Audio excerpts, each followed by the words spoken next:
The Supreme Court case of Dobbs versus Jackson Women's Health is the most significant abortion case in decades as the state of Mississippi is challenging Roe versus Wade. While political figures on both sides of the issue have focused on whether federal abortion rights will be maintained or eliminated, several moments during oral arguments indicated that neither may be the case.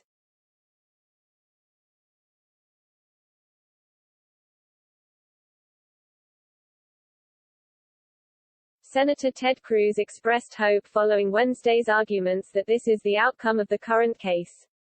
If you look at where the court really started to go wrong, the 1973 decision in Roe v. Wade started the Supreme Court down this very dangerous road of being deeply politicized. Cruz told Fox News' Laura Ingraham Wednesday night, "What the justices said in Roe was, you silly voters, you don't have a right to make any decisions regulating abortion. It doesn't matter what you may vote to do. What your citizens vote to do, we 9 unelected judges are going to decree the rules for you." Cruz said he is hopeful and has reason to be optimistic that the Supreme Court will indeed overturn Roe v. Wade with the current case. On the flip side, Democrats have been attacking the court over the possibility it may overturn Roe v. Wade. Before oral arguments even took place, Senator Jeanne Shaheen, DNH, warned the court that it should listen to the people because there will be a revolution if it overturns Roe.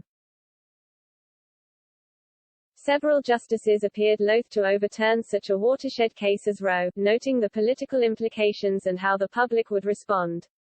Liberal Justices Stephen Breyer and Sonia Sotomayor warned of the damage that could be done to the court from a high-profile change in course. Conservative Justice Amy Coney Barrett similarly spoke about public reaction to overturning major cases. With that on the mind of justices from both sides of the ideological spectrum, a flat rejection of the Mississippi law could happen.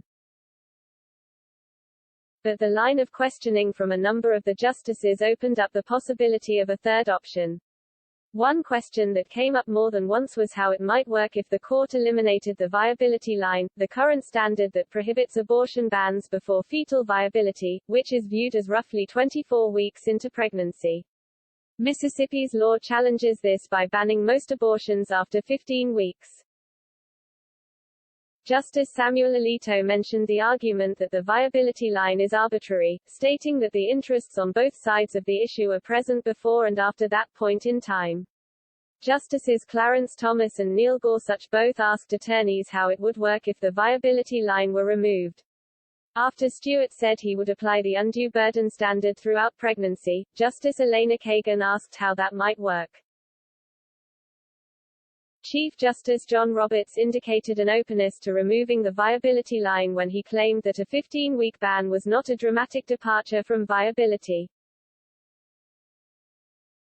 The questioning revealed an interest in exploring a way to avoid completely overturning Roe v. Wade by allowing greater restrictions on abortion while still maintaining it as a right. The result could be that the court upholds the Mississippi law while reserving the right to reject stricter ones, such as Texas's heartbeat bill that essentially bans abortion after 6 weeks. Former federal prosecutor Andrew McCarthy wrote about this possibility for The Hill, claiming that it is an idea that Roberts particularly might find attractive. He may calculate that Roe need not be swept aside entirely to hold in Dobbs that the Constitution does not prohibit all pre-viability restrictions on abortion, he wrote. That is, the only question before the court is whether a prohibition after 15 weeks is permissible.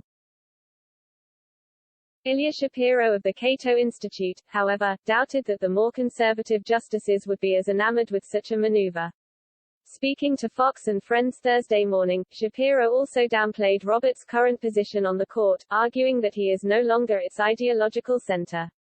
"I'm not sure if Justice Barrett is going to go along with that kind of intermediate sort of decision and she, after all, is the fifth vote, no longer Chief Justice Roberts," he said.